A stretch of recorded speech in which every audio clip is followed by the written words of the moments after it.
সবার চিন্তা একটাই, দুনিয়া দুনিয়া আর দুনিয়া।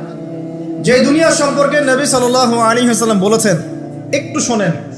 যে মনে করেন এটা একটা মহাসাগর, নবী সাল্লাল্লাহু আলাইহি ওয়াসাল্লাম বলছেন এখানে একটা আঙ্গুল ঢুকিয়ে দাও, দিয়ে বের করো।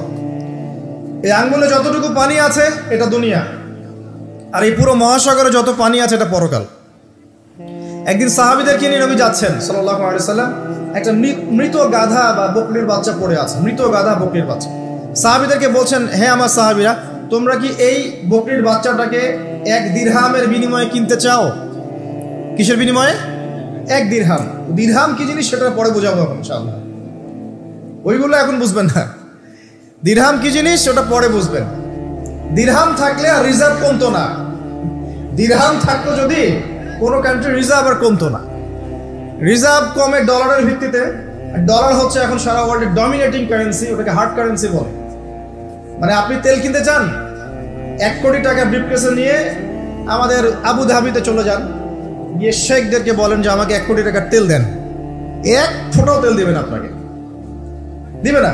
যতক্ষণ আপনি ওই টাকাটাকে ডলারে কনভার্ট করবেন তারপর দিবেন, আপনাকে তখন সুন্দর মতো তেল দিবে। এই dollar petrol, dollar petrol, petrol ছাড়া ডলারের এক্সচেঞ্জ নাই। এটা হচ্ছে পেট্রো ডলার মনিটরিং সিস্টেম। এবং এটা নিয়ে কথা বললে আবার এক শ্রেণীর গুপ্তাওয়ালা শায়েখ আছে, বলবে খারেজি হয়ে গেছে। যাই হোক, এটা একটা জুলুম। কিরকম জুলুম? যে আপনি আপনার ইকোনমিক পুরো ব্যালেন্সটাকে ডলারের মানদণ্ডে যাচাই করতে হবে। আপনি যতই সমৃদ্ধশালী হন না কেন, আপনি ওই হার্ড কারেন্সিকে টেক্কা দিতে পারবেন না। আপনার কাছে গোল্ড আছে, মনে করেন সোনা, এখন সোনাটাকে আপনি যে ভাঙাবেন, ভাঙিয়ে যে মানে কান্ট্রির অন্যান্য ডেভেলপমেন্টের কাজে লাগাবেন, তার জন্য ডলারের সিঁড়ি পার হয়ে যেতে হবে। অথচ এই দিনার এবং দিরহাম রাসূল সাল্লাল্লাহু আলাইহি ওয়াসাল্লামের যুগের কারেন্সি ছিল, দিনার দিরহাম, যার ইন্ট্রিনসিক ভ্যালু বা অন্তর্নিহিত মান কখনো কমে যাবে না। দেখাচ্ছি, দাঁড়ান, আমি এমনি এমনি করে কথা বলি না। আসহাবুল কাহফ কত বছর ঘুমিয়েছিলেন বলেন?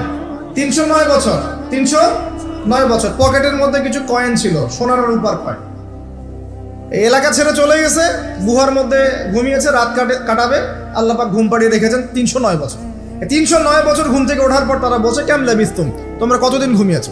একজন বলছে লাবিস না ইয়াওমান আও বা'দা ইয়াওম, একদিন ঘুমিয়েছি বা একদিনের কিছু অংশ ঘুমিয়েছি। ঠিক আছে, ঘুম থেকে উঠেছে, এখন ক্ষুধার্ত আমরা, যাও এই মুদ্রাগুলো নিয়ে বাজারে যাও, বাজারে গিয়ে দেখো ফালয়ানজুর আইয়ুহা আসকা তুআমা, খেয়াল করে দেখো কোন খাবারটা উত্তম পবিত্র, ওটা নিয়ে আসো। তো 309 বছর একটা মুদ্রা নিয়ে ঘুমানোর পরেও মুদ্রার মান কমে যায়নি। ওই টাকা দিয়ে ঠিকই রুটি কেনা গেছে। মানে আপনি আপনার কারেন্সিগুলো নিয়ে 309 বছর ঘুমানো লাগবে না, আপনি 10 বছর ঘুমান। 10 লাখ টাকা নিয়ে 10 বছর ঘুমান। 10 লাখ টাকার মান যদি 9 লাখ টাকায় না নেমে আনছে, তাহলে আমি নাম বদলাই ফেলাবো। এখন 1 লাখ, দাঁড়ান, ঠিক বলেন না, দাঁড়ান, বোঝেন আগে। এখন এই যে 1 লাখ টাকার মানটা হারালেন আপনি, 1 লাখ টাকার মানটা আপনি হারিয়ে ফেললেন। তো ওই 1 লাখ টাকা আর্ন করার জন্য আপনাকে শ্রম দিতে হয়নি, আপনার মাথার ঘাম পায়ে ফেলতে হয়েছে না? তাহলে আপনার শ্রমটা গেল কোথায়? তাহলে কেউ আপনার শ্রমটা লুটে পুটে খেয়ে ফেলবে। যেহেতু আপনার কারেন্সির মানটা ডলার বেসড, এই কারণে ওই মনিটরিং সিস্টেম যারা চালায় ওরা আপনার এইভাবে করে শ্রমটাকে সিজ করে ফেলে। আমি যদি আপনাকে আমার ফার্মে কাজ করিয়ে সারাদিন কাজ করানোর পরে আপনাকে কোনো পারিশ্রমিক না দেই, শ্রমের কোনো মূল্য না দেই, আপনি আমাকে জালেম বলবেন না? বলবেন কি না? ঠিক এই কারণে আমরা বলছি এই মনিটরিং সিস্টেমটাই জুলুম। আর নবীজি বলছে, দিনারের কথা বলছেন, দিরহামের কথা বলছেন। এটা যদি আপনার পকেটে থাকতো 309 বছর কেন, 1000 বছর পর উঠলে ওটার মান সেটাই থাকবে, কমতো না। এই হলো ইসলামিক কারেন্সি। এটা নিয়ে কথা বললে আবার এক শ্রেণীর ঘুমটাওয়ালা শায়েখ আছে, কিছু সত্য কথা ওরা হজম করতে পারে না। তখন দেখা যায় যে একটা ফতোয়া দিবে, এ খারেজি হয়ে গেছে, ফাইজলামি পাইছে। কে খারেজি একটু বলে নেই। খারেজি আকীদাটা কি আসলে? খারেজি আকীদা হচ্ছে কোনো ব্যক্তি যদি অন্য কোনো মুসলমানকে যদি কবিরা গুনাহ করার কারণে কাফের মনে করে। কথা বোঝেন? আপনি সুদ খেয়েছেন বা ঘুষ খেয়েছেন বা জেনা করেছেন, এগুলো কবিরা গুনাহ। এখন আমি যদি বলি যে সুদ ঘুষ জেনা করার কারণে আপনি কাফের হয়ে গেছেন, আপনাকে হত্যা করা জায়েজ, তাহলে আমি খারেজি। বুঝতে পারছেন কথা? কিন্তু আমি কি কখনো এরকম করে কথা বলেছি? এই যে মনিটরিং সিস্টেম নিয়ে কথা বললাম, এর সাথে কবিরা গুনার কি সম্পর্ক আর খাওয়ারিজমের কি সম্পর্ক? আবার কোনো কোনো ক্ষেত্রে দেখা যায় যে পলিটিক্যাল সমালোচনা করলে খারাজি টাইটেল দিয়ে দিন। ওই যে বললাম আমাদের শেখদের কাছে যান মিডল ইস্টের, গিয়ে আপনি দেন, টাকা দেন, তেল দিবে না, ডলার না দিলে বলবো এই যে এন্টি মিডল ইস্ট কথা বলেছে, অতএব সে খারিজ হয়ে গেছে। আর আমি আপনাকে একটা এক্সাম্পল দিই, শোনেন, বোঝেন কথাগুলো বোঝেন। ইয়াজিদের নাম শুনেছেন? ইয়াজিদ ভালো শাসক ছিল না, খারাপ শাসক ছিল। তার আমলে হুসাইন রাদিয়াল্লাহু আনহু শাহাদাতের ঘটনা ঘটেছে, হাররার যুদ্ধ ঘটেছে, সে মদিনা আক্রমণ করেছে, মক্কাও আক্রমণ করেছিল, ম্যাসাকার করেছে। বহু সাহাবী তার এই শাসন মেনে নেয় নাই। তার মধ্যে একজন হচ্ছে আব্দুল্লাহ বিন জুবাইর রাদিয়াল্লাহু আনহু, জুবাইর ইবনে আওয়াম রাদিয়াল্লাহু আনহুর ছেলে। তার অনুসারী অনেক সাহাবী ছিলেন। আর আমাকে বলেন, ইয়াজিদ যখন মক্কা মদিনা আক্রমণ করছিল, বা তার সেনাবাহিনীরা যখন ইমাম হুসাইনকে কারবালার প্রান্তরে শাহাদত দিচ্ছে বা আক্রমণ করছে তার সপরিবারে, এখন যে সাহাবীরা তার বিরুদ্ধে একটু অবস্থান নিয়েছে, এই সবগুলো সাহাবী কি কাফের হয়ে গেছে, তাগুত হয়ে গেছে আর খারেজি হয়ে গেছিল নাকি? তারা কি ইয়াজিদের অন্যায়ের প্রতিবাদ করার কারণে খারেজি হয়ে গেছিল নাকি? তো পলিটিক্যাল সমালোচনার সাথে খাওয়ারিজমের কোনো সম্পর্ক নেই। কিন্তু এরা এটাকে একটা সুকৌশলে মুসলিম উম্মার যুবকদের মধ্য থেকে সত্য কথা বলার মানসিকতাকে কেড়ে নিয়েছে, সত্যকে উপস্থাপন করার মানসিকতাকে দমিয়ে দেওয়ার জন্য একটা খারেজি ফতোয়া শুরু করে দিয়েছে। যেখানে সেখানে যা ইচ্ছা বলবেন খারেজি ফতোয়া। যাই হোক, ওদিকে যাচ্ছি না, আমি মূল জায়গায় আসি। দেখুন, আমরা রাসূলের হাদিস থেকে জানছি দুনিয়ার মূল্য এতটুকু, তুমি কি এই বকরির বাচ্চাটাকে 1 দিরহামের বিনিময়ে কিনবা? সাহাবীরা বলছেন 1 দিরহাম কেন ইয়া রাসূলুল্লাহ সাল্লাল্লাহু আলাইহি ওয়াসাল্লাম, বিনা মূল্যেও যদি আপনি আমাকে এটা দেন বা আমাকে এটা দেয়া হয়, আমি এটা কিনবো না। বিনা মূল্যেও যদি আমাকে এই মৃত বা এই পচা গলা এই গাধার বাচ্চা, বকরির বাচ্চাকে দেয়া হয়, আমি কিনবো না। নবী সাল্লাল্লাহু আলাইহি ওয়াসাল্লাম বলছেন এটাই হচ্ছে দুনিয়া। আল্লাহ পাকের কাছে দুনিয়ার মূল্য এই বকরির বাচ্চার চাইতেও কম। তো এখন আমরা যারা বস্তুবাদিতায় লিপ্ত আছি, দুনিয়ার এই যে ফিকির, সারাদিন দুনিয়ার ফিকির মানুষকে এমনভাবে পেয়ে বসে না, মানুষ দুনিয়ার আলাপ ছাড়া কোনো কথাই বলতে চায়। দেখবেন একজন আলেমের কাছে বসবেন, সে আপনাকে কোরআনের কথা বলবে, হাদিসের কথা বলবে। একজন দুনিয়াদার মানুষের পাশে বসবেন, 1 ঘন্টা বসে থাকলেও একটা কোরআনের কথা বলবে না, আর হাদিসের কথা মুখ থেকে বের হবে না। আর তার মাথাটা ফাংশন হয়ে গেছে দুনিয়া দিয়ে, ঠিক আছে? সে যদি ড্রাইভার হয়, সারাদিন গাড়ির পেঁচাল পারবে, গাড়ি এটা, গাড়ি ওইটা এমন, গাড়ি ওইটা এমন। সে যদি ইকোনমিক সেক্টরের মানুষের বলবে এই যে ব্যবসা এমন, এই ব্যবসা এমন, ওই ব্যবসা এমন। সুদী মহাজন হয়, বলবে এই এখানে সুদ দিলে এত হবে, এখানে দিলে এত হবে। আর পলিটিক্স যদি করে তাহলে সারাদিন পলিটিক্যাল আলাপ করবে। দুনিয়ার সেক্টরে যারা পটু আর কি, দুনিয়ার ফাংশনটা মাথায় এমনভাবে ইনস্টল করা থাকে যে এটা ছাড়া অন্য কোনো কথা তার মুখ থেকে বের হবে। নবী সাল্লাল্লাহু আলাইহি ওয়াসাল্লাম দুনিয়াকে এত তুচ্ছ করেছেন। এখন আমি আপনাকে বোঝাচ্ছিলাম যে দাসী তার মনিবকে জন্ম দিবে, এর অর্থ একটা এই যে পিতামাতার সাথে এখন দাসীর মতো আচরণ করা হবে। সেটা কি হচ্ছে না বলেন? এটা যারা পিতামাতা হয়েছেন, বার্ধক্যে চলে গেছেন, তারা খুব ভালো করে জানেন যেই সন্তানের জন্য সারাটা জীবন তারা মাথার ঘাম পায়ে ফেললেন, এই সন্তান তার খোঁজ খবর পর্যন্ত নেয় না। ব্রিটেন, অক্সফোর্ড, হার্ভার্ড থেকে পড়ে আসছে, ঢাকা বিশ্ববিদ্যালয় থেকে বড় বড় ডিগ্রি নিয়ে আসছে, তার বাবা এখন থাকে বৃদ্ধাশ্রমে। জাহাঙ্গীরনগর ইউনিভার্সিটির একজন প্রফেসর, তিনি বৃদ্ধাশ্রমে আছেন। একটা ভিডিও দেখলাম তার, তিনি বলছেন যে আমি আমার পরিবারের জন্য কি না করেছি, আজকে আমি এত বড় প্রফেসর হওয়ার পরে আমার শেষ জীবনটা এখানে কাটছে। মাঝে মাঝে এগুলো দেখলে মনে হয়, মনটা চায় যে আমরাও কিছু বৃদ্ধাশ্রম করি। যাদেরকে আল্লাহ পাক তৌফিক দিয়েছেন আপনারা করবেন। যদিও ইসলামে বৃদ্ধাশ্রমের কোনো জায়গা নাই, মায়ের পায়ের নিচেই সন্তানের বেহেশত, কিন্তু এখন পরিবেশ এত খারাপ যে কিছু কিছু বৃদ্ধাশ্রমের দরকার হয়ে পড়েছে। জাতীয় একটা দৈনিক পত্রিকা দেখলাম, তারা বলছে যে এখন বৃদ্ধাশ্রম সময়ের দাবি হয়ে গেছে, বৃদ্ধাশ্রম এখন সময়ের দাবি হয়ে গেছে। আপনাদের সামর্থ্য থাকলে আপনারা করবেন। শেষ জীবনটা যেন আমাদের এই বার্ধক্যে উপনীত হওয়া মায়েরা এবং বাবারা, তারা যেন আল্লাহর ইবাদত করে কাটাতে পারে এমন একটা পরিবেশ তৈরি করে দেবেন। টেনশন ফ্রি ভাবে তারা যেন 3 বেলা খায়, জিকির আজগার করে, তাসবিহ তাহলিল করে, কোরআন তেলাওয়াত করে, শেষ জীবনটা যেন ঈমান ইসলামের উপর থেকে মৃত্যুবরণ করতে পারে, এরকম একটা ব্যবস্থা করে দেন। ইনশাআল্লাহ বহুত নেকি হবে ইনশাআল্লাহ। আল্লাহ পাক আপনাকে বরকত দিবেন ইনশাআল্লাহ। এটা একটা ব্যাখ্যা হতে পারে। সেকেন্ড ব্যাখ্যা হতে পারে এই, দাসী তার মনিবকে জন্ম দিবে অর্থ হচ্ছে এই যে সমাজের ন্যায় অন্যায় হক বাতিলের মানদণ্ড উল্টে যাবে, কারণ দাসী মনিবকে জন্ম দিতে পারে না। পারে? তার মানে একটা ব্যাখ্যা এটাও হতে পারে, সত্য মিথ্যা হয়ে যাবে, মিথ্যা সত্য হয়ে যাবে কিয়ামতের আগে আগে, হক বাতিল হয়ে যাবে, বাতিল হক হয়ে যাবে। ঠিক এটা অন্যান্য হাদিসে এসেছে, সত্যবাদীকে বলা হবে মিথ্যাবাদী, মিথ্যাবাদীকে বলা হবে পরম সত্যবাদী। যে ব্যক্তি আমানতদার তাকে বলা হবে খেয়ানতকারী, যে খেয়ানতকারী তাকে বলা হবে পরম আমানতদার। এটা হচ্ছে না এখন আমাদের এই বিজি শহরগুলোতে, এটা হচ্ছে না। আমাদের এখানে বিশ্বাসটা এতই কমে গেছে, দেখবেন কোনো মানুষ যদি সেধে কাউকে খাওয়ায়, আসেন হোটেলে বসেন খান, সন্দেহের চোখে তাকাবে যে না জানি আমাকে কি খাওয়াই দিল, আমাকে খাওয়ায় আবার কি লুটপাট করে, তাই না? দেখেন আমাদের শহর থেকে বিশ্বাসটা কমে গেছে না। একটা বন্ধন টিকে থাকে বিশ্বাসের উপরে। আমি বলি যে একটা সম্পর্ক শুধুমাত্র ভালোবাসার ভিত্তিতে টিকে থাকে না, ভালোবাসার চেয়ে বড় জিনিস হচ্ছে বিশ্বাস। আর সেই বিশ্বাস যখন উঠে যায় তখন পরিবার ভেঙে যায়, স্বামী স্ত্রীর বন্ধন ভেঙে যায়, সামাজিক কাঠামো ভেঙে যায়। আমাদের সমাজ থেকে বিশ্বাসটা উঠে গেছে, দেখবেন কেউ কাউকে বিশ্বাস করতে পারে না। হ্যাঁ, তো এই যে বস্তুবাদিতা আমাদের বিশ্বাসটাকে নষ্ট করে ফেলল। খেয়াল করে দেখেন, এই রাত্রেবেলা গাড়ি নিয়ে যাবেন, রাস্তায় যদি কেউ দাঁড়িয়ে থাকে, ভাই আমি খুব বিপদে পড়েছি একটু লিফট দেন, ভয়েই দাঁড়াবো না এখানে গাড়ি নিয়ে, না জানি আবার কোন ট্র্যাপে ফেলায়, তাই না? বিশ্বাস প্রতারণার কি যুগ, কেউ কাউকে বিশ্বাস করতে পারছে না, কেউ কাউকে বিশ্বাস করতে পারছে না। স্বামী তার স্ত্রীকে বিশ্বাস করে না। এই শহরে বহু স্বামী আছে এই শহরের, স্ত্রীকে বিশ্বাস করে না, কারণ জানে যে আমি বাইরে গেলে ফোনে অনেকগুলো বেটার সাথে লাইন মারে, স্বামী খুব ভালো করে যায়। এই কারণে দেখা যায় স্বামীও বাইরে আবার কয়েকটা একাধিক ওই যে বলবো উপস্ত্রী উপপত্নী জোগাড় করে রেখে দিচ্ছে, আছে না? মেয়ে স্ত্রী বাসায়, স্বামী যখন চলে যায় স্ত্রী অন্যের সাথে পরকিয়া করে, আবার স্বামী বাইরে গিয়ে স্ত্রীকে বাদ দিয়ে অন্য মেয়ের সাথে পরকিয়া করে। এই জিনিসটাই শহরে বেশি রকম। বলেন, লজ্জা করেন না, সত্যি কথা বলেন, এটা বেশি রকম, বেশি দিন দিন বাড়ছে। আর যে মিডিয়াগুলো আমরা দেখি এগুলোই শিখায় আমাদের, পরকীয়া শিখায় না, পরকীয়া শিখায়।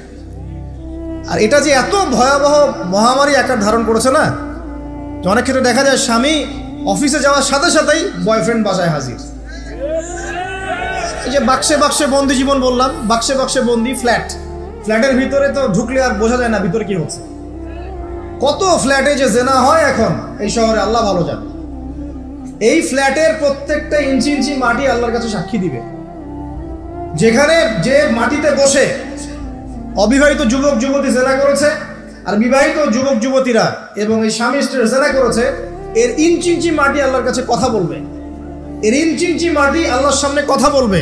ইয়াউমা ইযিন তুহাদ্দিসু আখবারাহা, সেদিন ইয়াউমা ইযিন, সেদিন তুহাদ্দিসু আখবারাহা, জমিন তার খবর বলবে আল্লাহর কাছে। জমিনের কোথায় কোন পাপ হয়েছে সব বলে দিবে। এই জমিনে এখানে দাঁড়িয়ে জেনা করেছে, ওইখানে দাঁড়িয়ে মদ খেয়েছে, ওইখানে কাউকে খুন করেছে, জমিন বলে দিবে।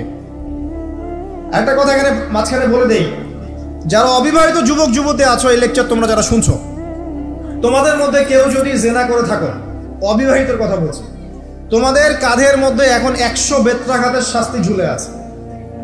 সূরা নূরের 1 থেকে 3 নম্বর আয়াত পড়ে দেখবে, অবিবাহিত যুবক যুবতী যদি জেনা করে তাদের শাস্তি হচ্ছে 100 বেত্রাঘাত, তাও জনসমক্ষে, এবং এক বছরের জন্য নির্বাসন। এই বিধানগুলো যদি পৃথিবীর কোনো দেশেও না থাকে, আসমানে আছে। মরার সাথে সাথেই এই বিধান কার্যকর হবে ইনশাআল্লাহ। বাঁচার বুদ্ধি কি? একটাই উপায় আছে। এই লেকচার কেন চলে গেছে? অনতিবিলম্বে অজু করবে, অজু করে খালেস ভাবে রাতের শেষ রাতে জায়নামাজ বিছাবে, জায়নামাজ বিছিয়ে আল্লাহর সামনে দাঁড়িয়ে 2 রাকাত নামাজ পড়বে, পড়ে নিজের পাপের কথা স্মরণ করে চোখ দিয়ে দরদর করে পানি ফেলে দিবে, আল্লাহকে সেজদায় গিয়ে বলবে, আল্লাহ আমি জেনা করেছি, আমাকে মাফ করে দাও। আল্লাহ আমার এই পাপের কথা কেউ জানে না, তুমি জানো, মাফ করে দাও। এই মাফ নেওয়ার পরে আবার ওই যার সাথে করেছেন ওর সাথে আবার লিঙ্ক আপ করার চেষ্টা করেন না। আসো আমরা জেনা করেছিলাম, আসো বিয়ে করে নেই, এটা সলিউশন না। জেনা করেছেন, আগে তওবা করে ফিরে আসতে হবে, তারপরে পুরো জীবন ইসলামিক লাইফ লিড করতে হবে। আল্লাহ যদি দেখেন যে হ্যাঁ আপনি ঠিকঠাক তওবা করে আল্লাহর পথে চলছেন, আল্লাহ তখন আপনাকে নেককার স্ত্রী দিবে ইনশাআল্লাহ। এই একমাত্র রাস্তা যুবকদের জন্য এবং যুবতীদের জন্যও। যুবকরা না হলে পার পেয়ে যেতে পারে, কারণ ছেলে মানুষের ইজ্জত তো সহজে যায় না, গোপন হয়ে গেছে, কেউ জানে না, আল্লাহ মাফ করে দিয়েছেন, সে হয়তো পার পেয়ে গেল। কিন্তু এই যে মেয়ে, তুমি যে 8-10টা ছেলের সাথে জেনা করেছো, তোমার ইজ্জতের কি হবে? তোমার যে সতীত্ব তুমি নষ্ট করেছো, তুমি তো বিয়ের পর কোনো ঘরে গেলে সে হাজবেন্ডও বুঝতে পারবে তুমি আর সতী সাধী নও। তখন তোমার কি হবে? আল্লাহর কাছে ক্ষমা চান, ইস্তেগফার করেন। জেনার ফলশ্রুতিতে সমাজে মহামারী নেমে আসে। জেনা, পরকীয়া, অশ্লীলতার কারণে সমাজে এমন সব রোগ ব্যাধির উদ্ভব হয় যেগুলো কখনো ছিল না। এই শহরটা জেনার শহর, আমাদের এই ঢাকা শহর জেনার শহর। আপনাকে এটা বোঝার জন্য আমার লেকচার না শুনে আপনি পেপার পত্রিকা ঘাটেন, অনলাইন সার্চ করেন, দেখবেন এই শহরে আনাচে কানাচে জেনা হয় এবং ওপেন জেনা হয়, মানুষ জেনাকে হালাল মনে করে। এই শহরের যুবক যুবতী যারা একে অপরের সাথে বয়ফ্রেন্ড গার্লফ্রেন্ড কালচারে লিপ্ত আছে, এটাকে তারা হালাল মনে করে, কেউ হারামও মনে করে না। কত বড় সাহস দেখায়। আর রাস্তা দিয়ে আমরা হেঁটে গেলেও বয়ফ্রেন্ড গার্লফ্রেন্ড এসে আমাদেরকে সালাম দেয়, হুজুর আমাদের জন্য একটু দোয়া করেন। তো প্রত্যেকটা পার্কে যাবেন, এই যে আপনাদের রেস্টুরেন্টগুলোতে যাবেন, দর্শনীয় যে স্পটগুলো সেখানে যাবেন, দেধার সে জেনা হচ্ছে, জেনা। আমি এই যুগের কথাই বলছি। নবী সাল্লাল্লাহু আলাইহি ওয়াসাল্লাম বলছেন, আমাদের নবী বলছেন, আমার উম্মতের একটা অংশ, সবাই না, আমার উম্মতের একটা অংশ অবশ্যই জেনাকে হালাল করে নিবে, অবশ্যই মদকে হালাল করে নিবে, মদ পান করবে কিন্তু মদের নাম অন্য দিবে, এবং তারা গান বাজনা বাদ্যযন্ত্র নর্তকীদেরকে হালাল মনে করে নিবে। নবী সাল্লাল্লাহু আলাইহি ওয়াসাল্লাম বলেছেন, যখন সমাজে এরকম পাপ বাড়ে তখন সমাজে এমন সব রোগ ব্যাধি আসে যা আগে কখনো ছিল না। এবং এদের ব্যাপারে নবীজি বলেছেন, একদিন সকালবেলা আল্লাহ পাক এদেরকে বানর এবং শুয়োর বানিয়ে দিবেন।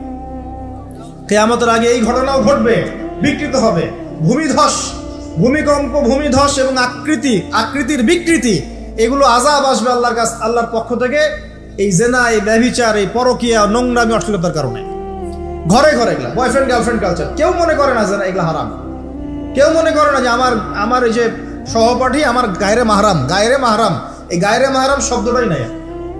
কাজিন, চাচাতো বোন, মামাতো বোন, খালাতো বোন, এই যে কাজিন, এরা জেনা করছে।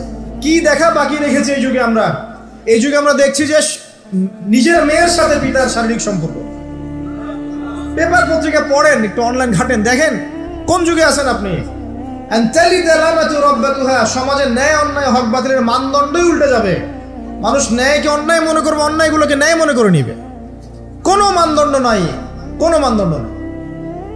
আমাদের শহরের এই অবস্থা, শান্তিতে কিভাবে ঘুমাবেন আপনি? নিশ্চিন্তে থাকবেন কিভাবে? কখন যে আল্লাহর গজব চলে আসে। কোরআনে একটা আয়াত আছে, যখন আল্লাহ পাকের গজব আসবে তখন শুধু জালেমদের উপর খাস করে আসবে না। আলেমদেরকে জিজ্ঞাসা করবে, আলেম ওলামাদেরকে জিজ্ঞাসা করবে, যখন আল্লাহর গজব আসবে জালেমদের উপরে শুধু খাস ভাবে আসবে না, সবার উপরে আসবে। তা আমি খুব ভালো মানুষ, ওয়াজ করছি, নসিহত করছি, পার পেয়ে যাবে এমন ভাবার সুযোগই নাই। আপনাকে আপনার সাধ্য মতো অন্যায়ের প্রতিবাদ করার চেষ্টা করতে হবে। লাতা'মুরুন্না বিল মা'রুফ, নবীজি বলছেন, অবশ্যই তোমরা সৎ কাজের আদেশ করো। ওয়ালা তানহাউন্না আনিল মুনকার, অবশ্যই অসৎ কাজে নিষেধ করো। আও লা ইউশিকান্নাল্লাহু আন ইয়াবআসা আলাইকুম ইকাবাম মিন, অন্যথায় আমি আশঙ্কা করি তোমাদের উপর আল্লাহর পক্ষ থেকে বিশাল গজব আসবে। সুম্মা তাদউনাহু, এরপর তোমরা সবাই আল্লাহর কাছে দোয়া করবে, আল্লাহ গজব সরিয়ে দাও। লা ইউস্তাজাবু দুআকুম, তোমাদের দোয়া কবুল করা হবে। নবী সাল্লাল্লাহু আলাইহি ওয়াসাল্লাম বলেন, মান রাআ মিনকুম মুনকারান, তোমাদের মধ্যে যে কেউ হুএভার হি ইজ, যে কেউ যদি কোনো মুনকার, নোংরা গর্হিত কোনো কাজ দেখে, তাহলে যেন ফাল ইউগাইয়ির বিয়াদিহি, তার সামর্থ্য থাকলে হাত দিয়ে যেন ঠেকায়। যাদেরকে আল্লাহ পাক হাত দিয়ে ঠেকানোর ক্ষমতা দিয়েছেন তাদেরকে আল্লাহ জিজ্ঞাসাবাদ করবে, কেন ঠেকালে না? জেনার লাইসেন্স দিলে কেন? মদের লাইসেন্স দিচ্ছে কেন? ঠেকালে না কেন? তুমি অন্যায় কাজকে ঠেকালে না কেন? যদি তুমি না পারো, ইল্লাম ইয়াস্তাতি, যদি সে না পারে, তাহলে ফাল ইউগাইয়ির বিলিসানি, তাহলে যেন মুখ দিয়ে সেটা প্রতিবাদ করে। এই যে মুখ দিয়ে প্রতিবাদ করার ক্ষমতা আলেম ওলামার আছে, যাদের হাতের ক্ষমতা নেই, মুখের ক্ষমতা আছে। সেটাও যদি না পারো, ইল্লাম ইয়াস্তাতি, সেটাতেও যদি সে সক্ষম না হয়, ফাবিকলবিহি, তাহলে যেন অন্তর দিয়ে ঘৃণাটা পর্যন্ত করে। ওয়াবিযালিকা আদআফুল ঈমান, এটা হচ্ছে ঈমানের সবচেয়ে নিকৃষ্ট একটা অবস্থা, সর্বনিম্ন অবস্থা। এর নিচে ঈমানের কোনো অবস্থাই নাই।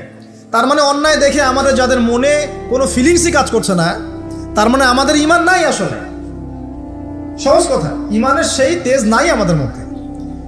আসুন, একটা ব্যাখ্যা এটাও হতে পারে সমাজে ন্যায় অন্যায় হক বাতিলের মানদণ্ড উল্টে যাবে। একটা জায়গায় যাচ্ছি, তার আগে একটা কথা বলতে ভুলে গেছিলাম। এখন বিবাহিত যারা আছে, এই যে দেবর আর ভাবি, এই যে শালি আর দুলা ভাই, মধুর সম্পর্ক না এগুলা? মধুর সম্পর্ক দেখা যায়।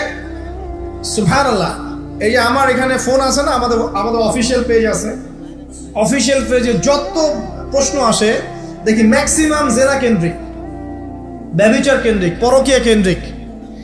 একজন প্রশ্ন করেছে যে দুলা ভাইয়ের চরিত্র এত খারাপ ছিল, আর ওই মেয়ের বয়স তখন কম ছিল, 13 বছর বয়স। 13 বছর বয়সের মেয়ের দিকে সে চোখ দিয়েছে। যাকে বিয়ে করেছে তার সাথে তো সম্পর্ক আছেই। এটা কে?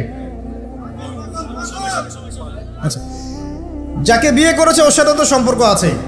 তারপরে আপনার শালির সাথে সম্পর্ক।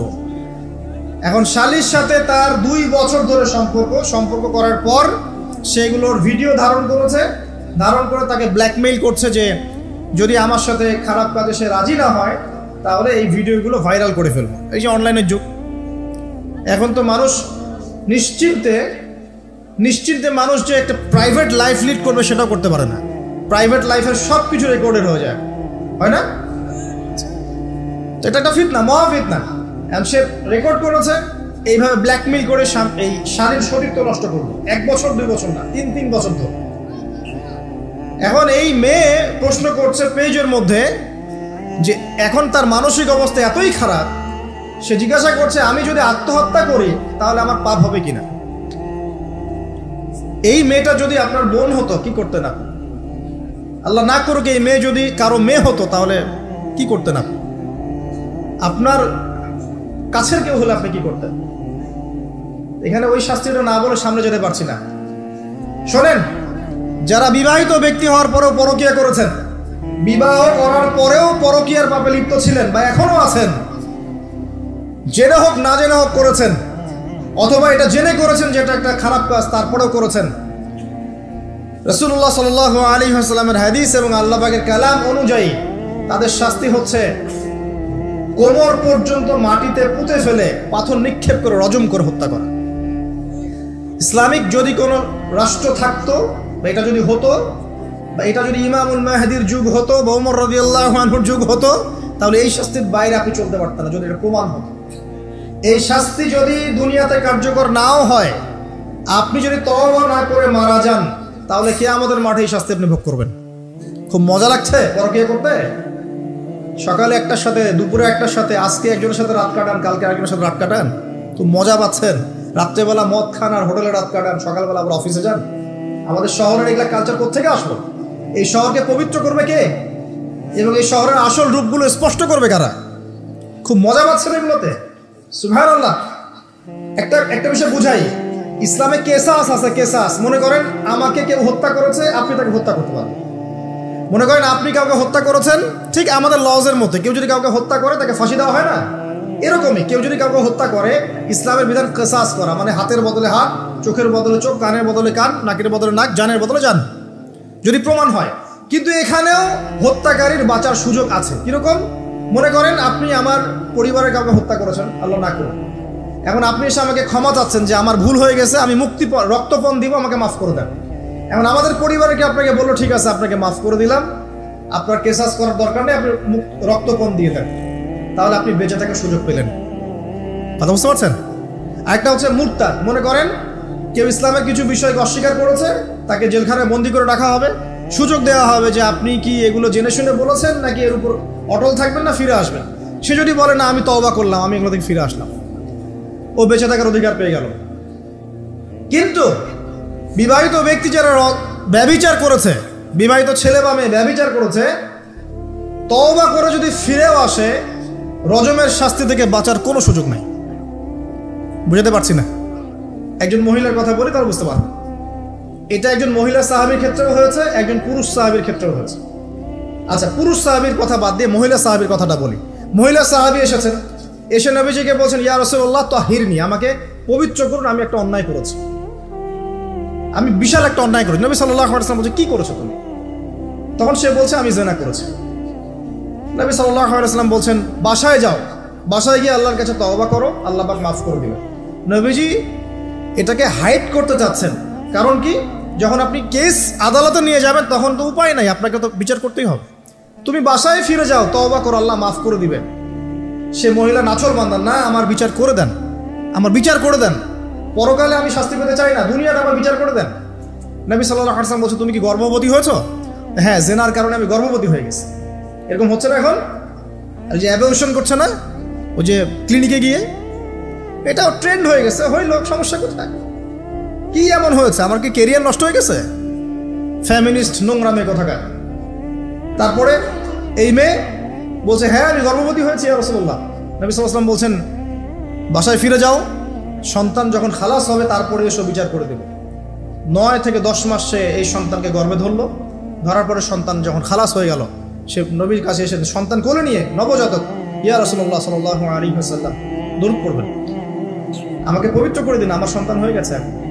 নবী সাল্লাল্লাহু আলাইহি ওয়াসাল্লাম বলছেন, সন্তান কি দুধ খাচ্ছে? হ্যাঁ, দুধ খাচ্ছে। তাহলে তুমি তাকে দুধ পান করাও। কত বছর দুধ পান করাতে হয়? 2 বছর। 2 বছর দুধ পান করাও, দুধ পান করা শেষ হবে তারপরে এসে তোমার বিচার করে দেব। এবার 2 বছর দুধ পান করানোর পর এই মহিলা এসেছে, সন্তানের হাতে একটা রুটি। নবীজিকে বলছেন, ইয়া রাসূলুল্লাহ সাল্লাল্লাহু আলাইহি ওয়াসাল্লাম, আমার সন্তান এখন রুটি খেতে পারে, আমার সন্তান এখন রুটি খেতে পারে, আমার বিচার করে দিন। তখন নবী সাল্লাল্লাহু আলাইহি ওয়াসাল্লাম বলছেন, সাহাবীরা, তোমাদের মধ্যে কেউ কি আছো এই সন্তানের দায়িত্ব নিবে? একজন আনসার সাহাবী বলছেন, আমি দায়িত্ব নিব। তখন এই আনসার সাহাবীর কোলে নবী সাল্লাল্লাহু আলাইহি ওয়াসাল্লাম এই বাচ্চাকে তুলে দিলেন। তুলে দেওয়ার পর খালিদ বিন ওয়ালিদ রাদিয়াল্লাহু আনহু অন্যান্য সাহাবীদেরকে বললেন, যাও এই মহিলাকে নিয়ে যাও, কোমর পর্যন্ত গেড়ে দিয়ে রজম করে হত্যা করো। এবার এই মহিলাকে নিয়ে যাওয়া হচ্ছে। একটা কথা বানিয়ে বলছি না, আপনার আলেম ওলামা যারা আছেন জিজ্ঞাসা করবেন কওমি মাদ্রাসার। এই মহিলাকে নিয়ে যাওয়া হচ্ছে, মহিলাকে পাথর নিক্ষেপ করা হচ্ছে। পাথর নিক্ষেপ করার মধ্যে খালিদ বিন ওয়ালিদ রাদিয়াল্লাহু আনহুর পাথরও ছিল। খালিদ বিন ওয়ালিদ রাদিয়াল্লাহু আনহু নাম শুনেছেন না? বীর সাহাবী, তিনি পাথর নিক্ষেপ করেছেন একটা। এই পাথরের আঘাতে ওই মহিলার কোন একটা জায়গায় লেগেছে, গায়ের লেগে রক্ত বের হয়ে গেছে। রক্তের ছিটাটা তার গায়ের এই যে কাপড় এসে পড়েছে। কাপড় এসে পড়ার সাথে সাথে খালিদ বিন ওয়ালিদ রাদিয়াল্লাহু আনহু বলছেন, ছি ছি ছি ছি, আমার গায়ের মধ্যে এরকম নোংরা ব্যভিচারী মহিলার রক্ত পড়লো কি? এরকম একটা তাচ্ছিল্যের কথা বলেছেন। তখন নবী সাল্লাল্লাহু আলাইহি ওয়াসাল্লাম বলছেন, হে খালিদ তুমি থামো, হে খালিদ তুমি চুপ করো। তুমি জানো এই মহিলা এই 2 বছরে 3 বছরে এত তওবা করেছে আল্লাহর কাছে, এই সমস্ত তওবা যদি মদিনাবাসীর মধ্যে বন্টন করে দেওয়া হয় তবুও কম হয়ে যাবে। আর আমি এখন দেখছি মহিলা জান্নাতে সাঁতার কাটছে। আমি বুঝাতে পারছি না আপনাকে প্রিয় বোন, প্রিয় ভাই, যারা বিবাহিত হয়ে ব্যভিচার করছেন, জিনা করছেন, তিনি তওবা করেছিলেন, তওবা করেছেন, আল্লাহ পাক মাফও করে দিয়েছেন, জান্নাতে চলে গেছেন, কিন্তু পৃথিবীতে তার শাস্তি কায়েম করা হয়েছে। বিবাহিত ব্যক্তি ব্যভিচার করে ফেললে তার পৃথিবীতে বেঁচে থাকার অধিকার সে হারিয়ে ফেলে। আর এই পাপটাকে আমাদের সমাজে এত সহজ বানিয়ে দেওয়া হয়েছে, যে যার সাথে ইচ্ছা পরকীয়া করতে পারে। মেয়েও করছে, ভাবিও করছে, শালিও করে, দুলাভাইও করে, সবাই আমরা পরকীয়া করতে যাচ্ছি। পরকীয়ার সয়লাভ বন্ধ করতে হবে, পরিবারে পর্দা কায়েম করতে হবে, অপসংস্কৃতি ঠেকিয়ে দেন, এগুলা চ্যানেলগুলো বন্ধ করে ফেলেন বাসা থেকে। ইসলামিক সমাজ কায়েম না করতে পারলে আমাদের মা বোনরা সব নষ্ট হয়ে যাবে দিন দিন। আর পরিবারের ইজ্জত যখন চলে যায়, কোনো কিছুর বিনিময়টাকে ফিরে পাওয়া যাবে না। কেন পরকীয়া করতে গেছেন? আল্লাহ, আপনার যদি এতই চাহিদা থাকে আরেকটা বিয়ে করেন না কেন? বিয়ে করতে সাহস কুলায় না নাকি? বিয়ে করলে যে স্ত্রীকে নিয়ে সূর্যের আলোতে ঘুরতে হয়, ওই জন্য ইঁদুরের মতো রাতের বেলা অন্ধকারে আপনি থাকতে চান, সিংহের মতো সকালবেলা সূর্যের আলোতে স্নান করতে পারেন, কথা বুঝতে পারেন না? বিয়ে করলে স্ত্রীকে নিয়ে পুরুষের মতো, সুপুরুষের মতো সূর্যের আলোকে আপনি হাঁটবেন রাস্তায়, কাউকে ভয় করবেন? আপনার মতো কোনো ভয় কাজ করবে না। আর এখন আপনি ইঁদুরের মতো রাতের অন্ধকারে রাত কাটান অন্য মেয়ের ঘরে গিয়ে। এই শহরের এই মহামারীগুলো বন্ধ করতে হবে। আমি এই শহরের একজন শুভাকাঙ্ক্ষী বাসিন্দা, আমি এখানকার, আমি আমার চোখ দিয়ে যা দেখছি এটা দেখার পর চুপ থাকতে পারি না।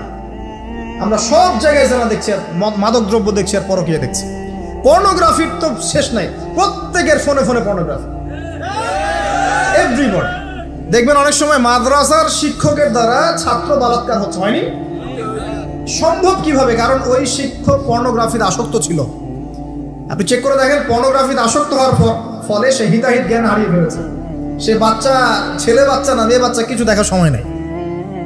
ওই প্রবৃত্তির জানোয়ারের যে স্বভাবটা সে আর দমন করতে পারছে না। পর্নোগ্রাফি, মাদক আর ব্যভিচার, জেনা, ফ্রি মিক্সিং অবাধে আমাদের শহরে। বস্তুবাদী তো আছেই। তো এটাকে আখিরুজ্জামানের শহর বলবো নাকি আউয়ালুজ্জামানের শহর বলবো নাকি?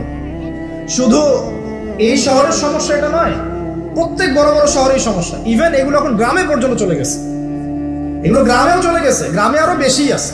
দেখবেন শহরের ছেলেরা তো জিন্স আর টি শার্ট পরা মেয়েদেরকে দেখে অভ্যস্ত না, এরা না একটু কন্ট্রোল করতে পারে। আর যখন একটা গ্রামের ছেলে পর্নোগ্রাফি দেখবে, সে তো আর নিজেকে কন্ট্রোল করতে পারে না। বুঝতে পারছেন না? আমাদের শপিং মলগুলোতে গেলে আমরা দেখি টি শার্ট আর গেঞ্জি পরা মেয়ে ঘুরছে, তাই না? এটা দেখতে দেখতে অভ্যস্ত আমরা, এই জন্য আমরা কন্ট্রোল করতে পারি কিছুটা হলেও, তাই না ছেলেরা? কিন্তু গ্রামের ছেলে মেয়ে যারা, তারা কিন্তু পর্ন দেখলে আর কন্ট্রোল করতে পারে না। এবং গ্রামে ধর্ষণ দিন দিন বাড়ছে, ডে বাই ডে বাই। এই সমস্যাগুলো বড় বড় প্রত্যেক বিগ সিটিজ এন্ড টাউনে এই সমস্যা, একই সমস্যা। এর ছড়ালো কারা? ওই পশ্চিমাদের থেকে সমস্ত বিশ্বে এগুলো ছড়িয়ে গেছে। এর এমন একটা সভ্যতা যারা প্রত্যেকটা পাপকে গ্লোবালাইজেশন করে দিয়েছে। সুদ খেয়েছে, সারা বিশ্বে ছড়িয়ে দিয়েছে। মদ খেয়েছে, সারা বিশ্বে ছড়িয়ে দিয়েছে। জেনা করেছে, সারা বিশ্বে ছড়িয়ে দিয়েছে। ফ্যামিলিস্ট রেভলিউশন সারা বিশ্বে ছড়িয়ে দিয়েছে। ব্যাংকিং, সুদভিত্তিক ব্যাংকিং সিস্টেম সারা বিশ্বে ছড়িয়ে দিয়েছে। প্রত্যেকটা সমস্যা দেখবেন ওখান থেকে সারা বিশ্বে ছড়িয়ে গেছে। আর আমরা মনে করি ওরাই নাকি মানবতার মুক্তির পথ দেখাবে। সুবহানাল্লাহ। ওরা তো ছেলে ছেলে বিয়ে করে। যে সম্প্রদায় ছেলে ছেলে বিয়ে করে, ও আমাকে ভালো মন্দ শিখাবে? ওখানে তো একটা প্রত্যেক 10 সেকেন্ডে একটা করে মেয়ে রেপ হয় আফ্রিকান কন্টিনেন্টে। জার্মানির, আমি পর্নোগ্রাফির একটা লেকচার দিয়েছি, দেখবেন নীল দর্পণ, ওখানে সব ডিটেলস দিয়েছে। জার্মানি, ব্রিটেন বলেন, আমেরিকা বলেন, এই প্রত্যেকটা কান্ট্রির মধ্যে প্রত্যেক মিনিটেই একটা করে মেয়ে ধর্ষণের শিকার হচ্ছে। ওরা আমাকে শিখাবে নারীর স্বাধীনতা, অধিকার? আমার কাছে কোরআন এবং সুন্নাহ আছে, রাসূল আছেন, আমার কাছে আল্লাহ আছেন। এগুলোকে বাদ দিয়ে তোমার কথা শুনতে হবে আমাকে? এরা আমাদেরকে বাঁচাবে না, বরং এরা সারা বিশ্বে ইয়াজুজ মাজুজের মতো ফিতনার ফাসাদ সৃষ্টি করে ফেলছে। আসুন, একটা ব্যাখ্যার অনেক কথা হয়ে গেল। আল্লাহর ওয়াস্তে যুবক যুবতী যারা আছো, লেকচার যদি কানে যাবে, আজকেই জেনা থেকে তওবা করতে হবে। জেনার ধার কাছে যাওয়া যাবে। হালালভাবে বিয়ে করো। যদি তোমার খুব যৌন চাহিদা থাকে, তোমার অনেক চাহিদা, তোমার অনেক সম্পত্তি আছে, ব্যালেন্স করতে পারো, একাধিক বিয়ে করো, কি সমস্যা? পরকীয়া করতে যাচ্ছেন কি জন্য? করবেন না। আর হালাল উপার্জনের সোর্স হয়ে গেছে, অবিবাহিত থাকার দরকার নাই, বিয়ে করে ফেলেন। বিয়ে আপনার জীবনটাকে সুশৃঙ্খলতা নিয়ে আসবে। আমি গার্ডিয়ানদেরকে রিকোয়েস্ট করবো যে বিয়েটাকে সহজ করে দেন, কঠিন জটিল করেন না, জেনা বাড়তে থাকবে। না হলে যে সন্তান, যে ছেলেটাকে মেয়েটাকে ছোট মনে করছেন না, ছোট নাই, সে অলরেডি 4-5 ঘাটের পানি গিয়ে আসছে, দেখবেন। আপনারা পরিসংখ্যান দেখেন, বাংলাদেশের ইয়াং ইউথ জেনারেশন যারা আছে, এদের মধ্যে ম্যাক্সিমামই বিবাহ বহির্ভূত সম্পর্ক স্বাদ পেয়ে গেছে অলরেডি।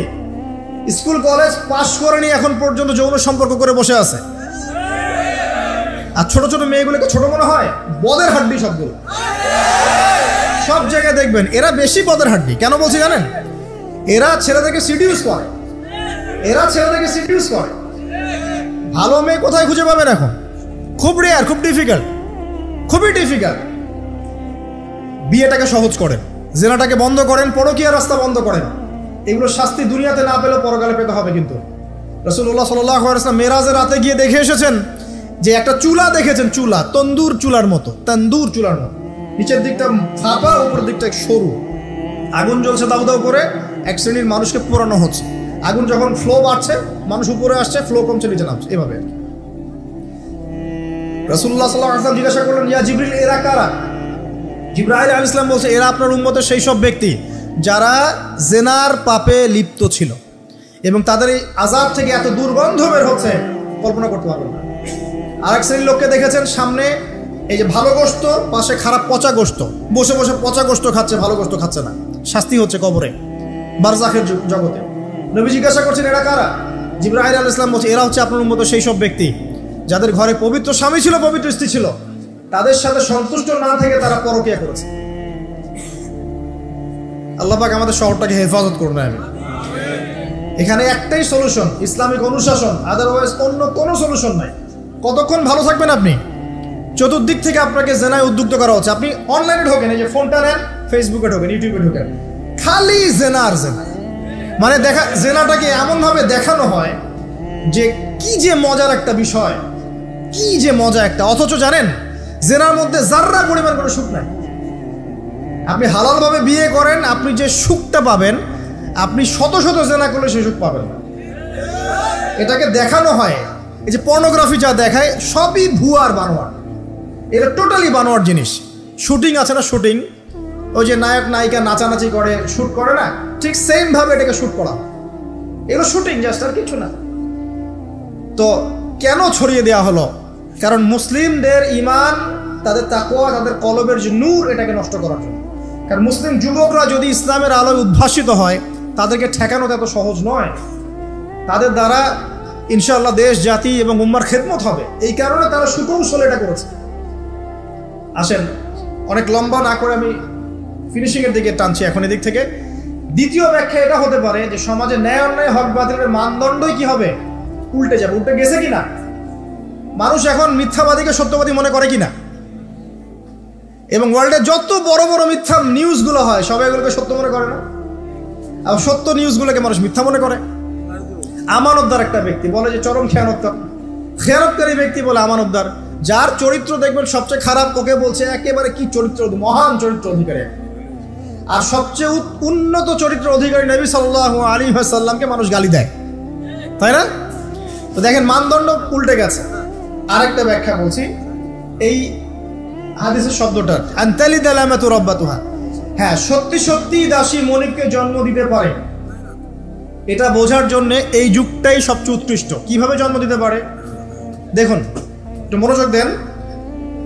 ফ্যামিনিস্ট রেভলিউশনের কারণে বহু মেয়ে বাইরের সভ্যতা, যারা এইসব কান্ট্রিতে না, বাইরের কান্ট্রিগুলোতে বাচ্চা কাচ্চা নেওয়ার সময় পায় না। ফ্যামিলিস্ট রেভলিউশনের কারণে বহু মেয়ে বাচ্চা কাচ্চা নেওয়ার সময় পায় না। বাচ্চা নিবে কিভাবে? এখন সন্তান তো দরকার।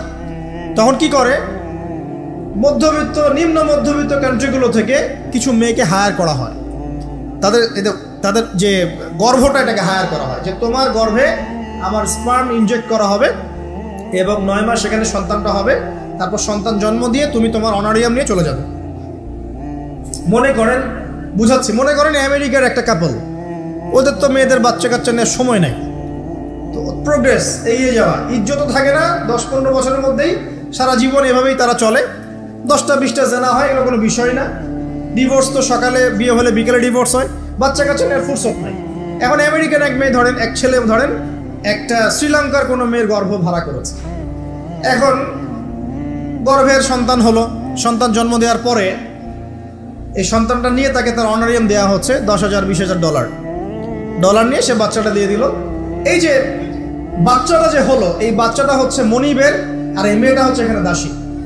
এই যে দাসী তার মনিবকে জন্ম দিল কি দিল না? বুঝতে পারছেন না কথা মনে হয়? এই ব্যাখ্যাটা আজকে থেকে 30-40 বছর আগেও করা যেত না। এখন 30-40 বছরের মধ্যেই ব্যাখ্যাটা করা যায়। ইসলাম এভাবেই চিরপ্রাচীন, চির নতুন, চির আধুনিক। কথা বুঝতে পারছেন? অতএব এটা একটা আলামত নবীজি বলেছেন যে দাসী তার মনিবকে জন্ম দিবে। আরেকটা আলামত বলেছেন, এটা ব্যাখ্যা করে বিশেষ করছি। দেখুন কোন হাদিসের কথা বলছি। ওই যে ব্যক্তি আসলো সাদা কাপড় পরে, 4টা প্রশ্ন করলো, তার মধ্যে শেষ প্রশ্ন হচ্ছে কিয়ামত কবে হবে? নবীজি বলছেন আমি তো জানি না, কারণ এক্স্যাক্টলি কোন ডেটা হবে আমরা কেউ জানি না। প্রশ্নকারী উত্তরদাতার জ্ঞান সমান। আলামত বলে দেন, প্রথম আলামত বললেন এটা। সেকেন্ড আলামত কি বলছেন? খুব ভালো করে শুনুন। দ্বিতীয় আলামত বলছেন ওয়ান তারাল, যখন তুমি দেখবে ওয়ান তারাল হুফাতাল উরাতাল আলাতা রিয়াশাই ইয়াতাতাওয়ালুনা ফিল বুনিয়ান, এরকম 5টা শব্দ।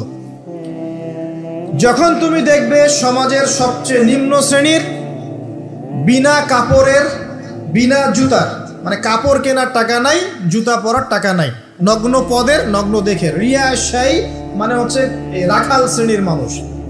এই শ্রেণীর মানুষরা যখন ইয়াতাতাওয়ালুনা ফিল বুনিয়ান, উঁচু উঁচু অট্টালিকা নির্মাণের প্রতিযোগিতা করবে, তখন তুমি কিয়ামতের অপেক্ষা করতে পারবে। জীবনের শেষের দিকের হাদিসে মাত্র 2টা আলামত, তার মধ্যে ওই একটা ব্যাখ্যা করলাম, আর এই যে একটা। এখন আপনি বলেন, বিগত 200 বছর আগের বিশ্বের দিকে তাকিয়ে দেখবেন, বড় বড় শহরগুলোতে উঁচু উঁচু বিল্ডিং নির্মাণের প্রতিযোগিতা ছিল কি না? ছিল কি না? এই ব্রিটিশ পিরিয়ডেও কি ছিল কি না? পাকিস্তান পিরিয়ডেও ছিল কি না? লাস্ট 50-100 বছর আপনি দেখবেন যে উঁচু উঁচু বিল্ডিং নির্মাণের একটা প্রতিযোগিতা চলছে, কে কার চেয়ে উঁচু করতে পারে। ঠিক এই যুগের কথাই নবীজি বলেছেন, এই যুগ যখন চোখের সামনে দেখতে পারবে, ফ্যান্টাসির সা, কিয়ামতের অপেক্ষা করো। যখন আমরা উপর থেকে ল্যান্ড করি শহরে, আমরা দেখি যে ইয়া চাচা ওয়ালুনা ফিল বুনিয়ান, এই উঁচু উঁচু অট্টালিকা নির্মাণের প্রতিযোগিতা চলছে বাক্সে বাক্সে বন্দি জীবনে। তো কিভাবে সম্ভব? প্রশ্ন এখন একটা আপনার কাছে আমার, কিভাবে সম্ভব? সমাজের সবচেয়ে নিম্ন শ্রেণীর মানুষ, রাখাল শ্রেণীর মানুষ, গায়ে কাপড় নাই, স্যান্ডেল নাই, কিভাবে পড়বে সে? উত্তর দেন না, কিভাবে সম্ভব? উত্তর দুটো। এক, সুদের মধ্য দিয়ে সম্ভব। সুদের মধ্য দিয়ে সম্ভব সবচেয়ে দরিদ্র মানুষের বিল্ডিং নির্মাণের প্রতিযোগিতা সম্ভব।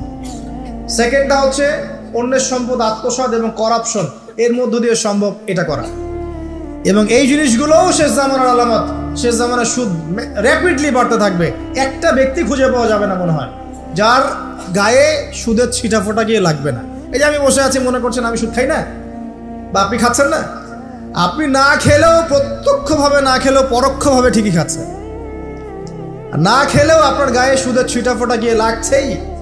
এমন কোনো কান্ট্রি পৃথিবীতে নাই যেটা টোটালি সুদমুক্ত হতে পারবে এখন। IMF এর আন্ডারে আর ওয়ার্ল্ড ব্যাংকের আন্ডারে কোনো কান্ট্রি পারবে না।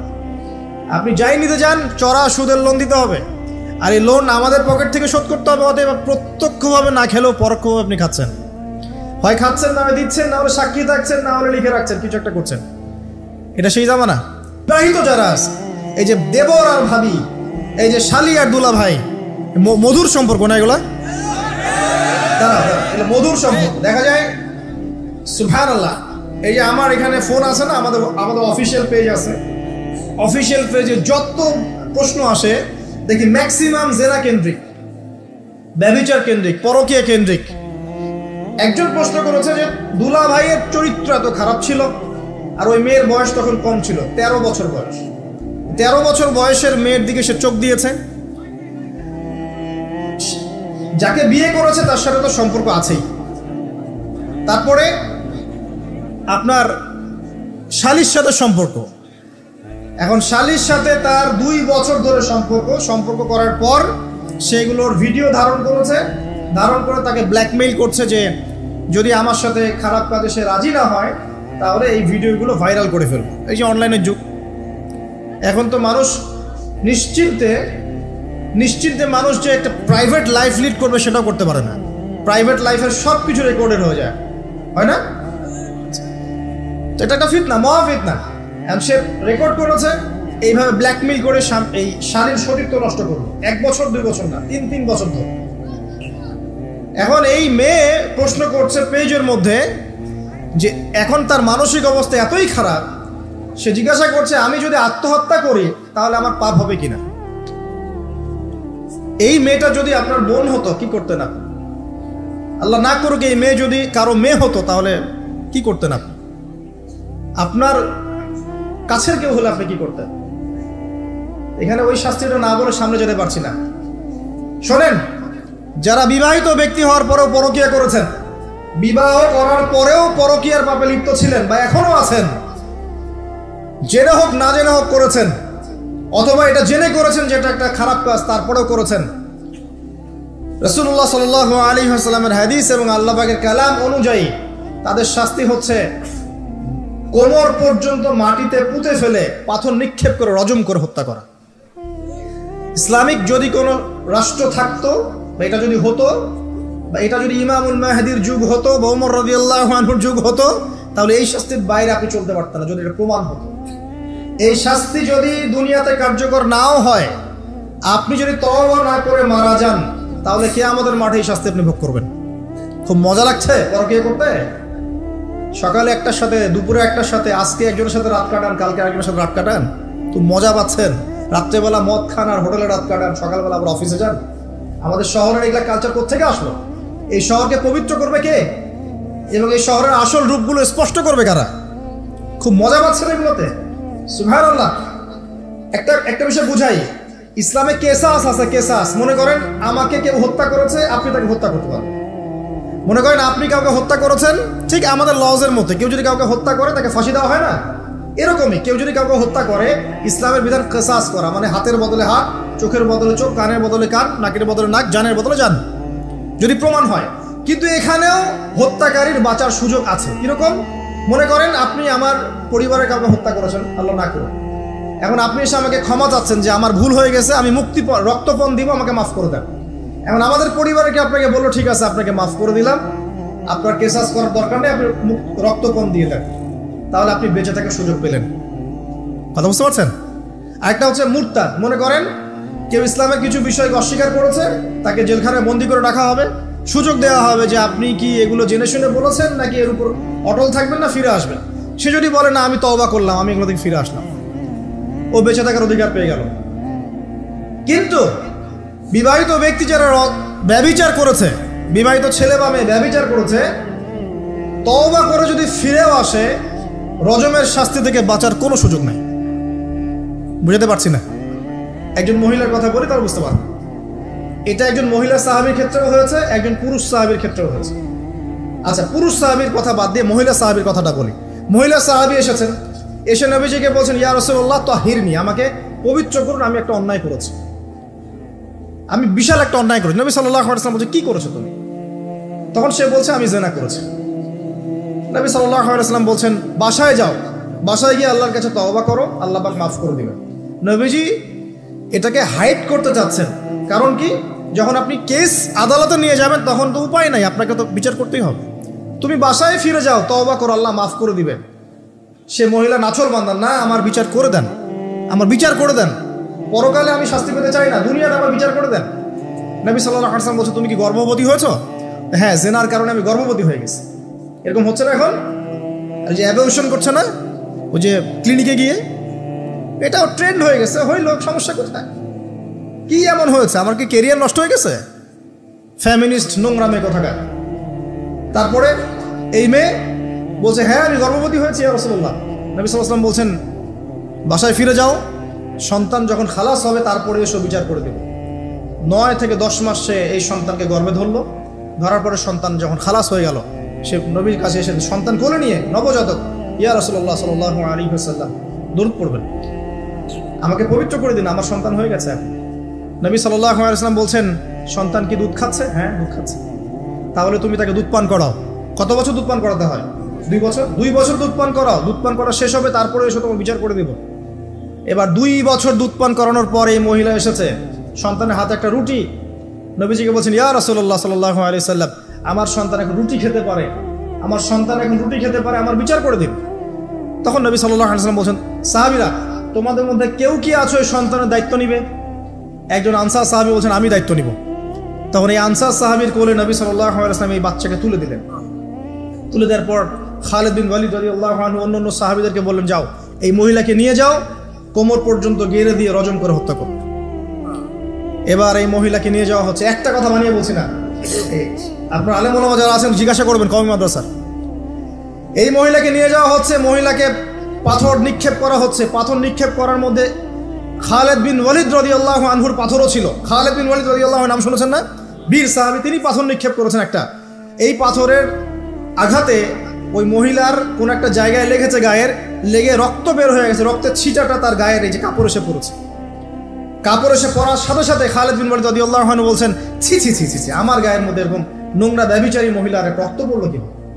এরকম একটা তাচ্ছিল্যের কথা বলেছেন। তখন নবী সাল্লাল্লাহু আলাইহি ওয়াসাল্লাম বলছেন হে খালিদ তুমি থামো, হে খালিদ তুমি চুপ করো, তুমি জানো এই মহিলা এই 2 বছরে 3 বছরে এত তওবা করেছে আল্লাহর কাছে, এই সমস্ত তওবা যদি মদিনাবাসীর মধ্যে বন্টন করে দেওয়া হয় তবুও কম হয়ে যাবে। আর আমি এখন দেখছি মহিলা জান্নাতে সাঁতার কাটছে।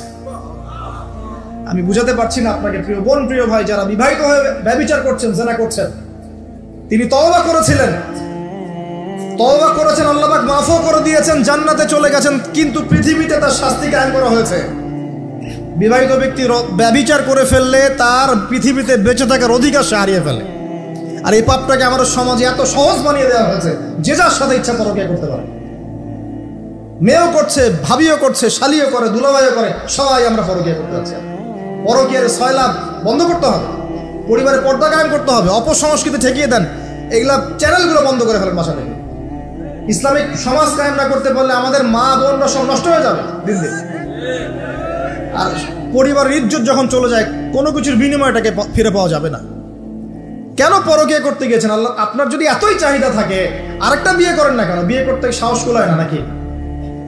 বিয়ে করলে যে স্ত্রীকে নিয়ে সূর্যের আলোতে ঘুরতে হয়, ওই জন্য ইঁদুরের মতো রাতের বেলা অন্ধকারে আপনি থাকতে চান, সিংহের মতো সকালবেলা সূর্যের স্নান করতে পারেন না। কথা বুঝতে পারেন না? বিয়ে করলে স্ত্রীকে নিয়ে পুরুষের মতো সুপুরুষের মতো সূর্যের আলোকে আপনি হাঁটবেন রাস্তায়, কাউকে ভয় করবেন? আপনার মতো কোনো ভয় কাজ করবে না। আর এখন আপনি ইঁদুরের মতো রাতের অন্ধকারে রাত কাটান অন্য মেয়ের ঘরে গিয়ে। এই শহরের এই মহামারীগুলো বন্ধ করতে হবে। আমি এই শহরের একজন শুভাকাঙ্ক্ষী বাসিন্দা, আমি এখানকার। আমি আমার চোখ দিয়ে যা দেখছি এটা দেখার পর চুপ থাকতে পারি না। আমরা সব জায়গায় জানা দেখছি, আর মাদক দ্রব্য দেখছি, আর পরকীয়া দেখছি। পর্নোগ্রাফির তো শেষ নাই, প্রত্যেকের ফোনে ফোনে পর্নোগ্রাফি, এভরিবডি। দেখবেন অনেক সময় মাদ্রাসার শিক্ষকের দ্বারা ছাত্র বলাৎকার হচ্ছে, হয়নি? সম্ভব কিভাবে? কারণ ওই শিক্ষক পর্নোগ্রাফির আসক্ত ছিল। আপনি চেক করে দেখেন, পর্নোগ্রাফির আসক্ত হওয়ার ফলে সে হিতাহিত জ্ঞান হারিয়ে ফেলেছে। সে বাচ্চা, ছেলে বাচ্চা না মেয়ে বাচ্চা, কিছু দেখার সময় নেই। ওই প্রবৃত্তির জানোয়ারের যে স্বভাবটা সে আর দমন করতে পারছে না। পর্নোগ্রাফি, মাদক আর ব্যভিচার, জেনা, ফ্রি মিক্সিং অবাধে আমাদের শহরে। বস্তুবাদী তো আছেই। তো এটাকে আখিরুজ্জামানের শহর বলবো নাকি আউয়ালুজ্জামানের শহর বলবো নাকি? শুধু এই শহরের সমস্যা এটা নয়, প্রত্যেক বড় বড় শহরেই সমস্যা। ইভেন এগুলো এখন গ্রামে পর্যন্ত চলে গেছে। এগুলো গ্রামেও চলে গেছে, গ্রামে আরো বেশি আছে। দেখবেন শহরের ছেলেরা তো জিন্স আর টি শার্ট পরা মেয়েদেরকে দেখে অভ্যস্ত না, এরা না একটু কন্ট্রোল করতে পারে। আর যখন একটা গ্রামের ছেলে পর্নোগ্রাফি দেখবে, সে তো আর নিজেকে কন্ট্রোল করতে পারে না। বুঝতে পারছেন না? আমাদের শপিং মলগুলোতে গেলে আমরা দেখি টি শার্ট আর গেঞ্জি পরা মেয়ে ঘুরছে, তাই না? এটা দেখতে দেখতে অভ্যস্ত আমরা, এই জন্য আমরা কন্ট্রোল করতে পারি কিছুটা হলেও, তাই না ছেলেরা? কিন্তু গ্রামের ছেলে মেয়ে যারা, তারা কিন্তু পর্ন দেখলে আর কন্ট্রোল করতে পারে না। এবং গ্রামে ধর্ষণ দিন দিন বাড়ছে, ডে বাই ডে বাই। এই সমস্যাগুলো বড় বড় প্রত্যেক বিগ সিটিজ এন্ড টাউনে এই সমস্যা, একই সমস্যা। এর ছড়ালো কারা? ওই পশ্চিমাদের থেকে সমস্ত বিশ্বে এগুলো ছড়িয়ে গেছে। এর এমন একটা সভ্যতা যারা প্রত্যেকটা পাপকে গ্লোবালাইজেশন করে দিয়েছে। সুদ খেয়েছে, সারা বিশ্বে ছড়িয়ে দিয়েছে। মদ খেয়েছে, সারা বিশ্বে ছড়িয়ে দিয়েছে। জেনা করেছে, সারা বিশ্বে ছড়িয়ে দিয়েছে। ফ্যামিলিস্ট রেভলিউশন সারা বিশ্বে ছড়িয়ে দিয়েছে। ব্যাংকিং, সুদভিত্তিক ব্যাংকিং সিস্টেম সারা বিশ্বে ছড়িয়ে দিয়েছে। প্রত্যেকটা সমস্যা দেখবেন ওখান থেকে সারা বিশ্বে ছড়িয়ে গেছে। আর আমরা মনে করি ওরাই নাকি মানবতার মুক্তির পথ দেখাবে। ওরা তো ছেলে ছেলে বিয়ে করে। যে সম্প্রদায় ছেলে ছেলে বিয়ে করে, ও আমাকে ভালো মন্দ শেখাবে? ওখানে তো একটা প্রত্যেক 10 মিনিটে, প্রত্যেক 10 সেকেন্ডে একটা করে মেয়ে রেপ হয় আফ্রিকান কন্টিনেন্টে। জার্মানির, আমি পর্নোগ্রাফির একটা লেকচার দিয়েছি, দেখবেন নীল দর্পণ, ওখানে সব ডিটেলস দিয়েছে। জার্মানি, ব্রিটেন বলেন, আমেরিকা বলেন, এই প্রত্যেকটা কান্ট্রির মধ্যে প্রত্যেক মিনিটেই একটা করে মেয়ে ধর্ষণের শিকার হচ্ছে। ওরা আমাকে শিখাবে নারীর স্বাধীনতা, অধিকার? আমার কাছে কোরআন এবং সুন্নাহ আছে, রাসূল আছেন, আমার কাছে আল্লাহ আছেন। এগুলোকে বাদ দিয়ে তোমার কথা শুনতে হবে আমাকে? এরা আমাদেরকে বাঁচাবে না, বরং এরা সারা বিশ্বে ইয়াজুজ মাজুজের মতো ফিতনার ফাসাদ সৃষ্টি করে ফেলছে। আসুন, একটা ব্যাখ্যার অনেক কথা হয়ে গেল। আল্লাহর ওয়াস্তে যুবক যুবতী যারা আছো, লেকচার যদি কানে যাবে, আজকেই জেনা থেকে তওবা করতে হবে। জেনার ধার কাছে যাওয়া যাবে। হালাল ভাবে বিয়ে করো। যদি তোমার খুব যৌন চাহিদা থাকে, তোমার অনেক চাহিদা, তোমার অনেক সম্পত্তি আছে, ব্যালেন্স করতে পারো, একাধিক বিয়ে করো, কি সমস্যা? পরকীয়া করতে যাচ্ছেন কি জন্য? করবেন না। আর হালাল উপার্জনের সোর্স হয়ে গেছে, অবিবাহিত থাকার দরকার নাই, বিয়ে করে ফেলেন। বিয়ে আপনার জীবনটাকে সুশৃঙ্খলতা নিয়ে আসবে। আমি গার্ডিয়ানদেরকে রিকোয়েস্ট করবো যে বিয়েটাকে সহজ করে দেন, কঠিন জটিল করেন না, জেনা বাড়তে থাকবে। না হলে যে সন্তান, যে ছেলেটাকে মেয়েটাকে ছোট মনে করছেন না, ছোট নাই, সে অলরেডি 4-5 ঘাটের পানি খেয়ে আসছে, দেখবেন।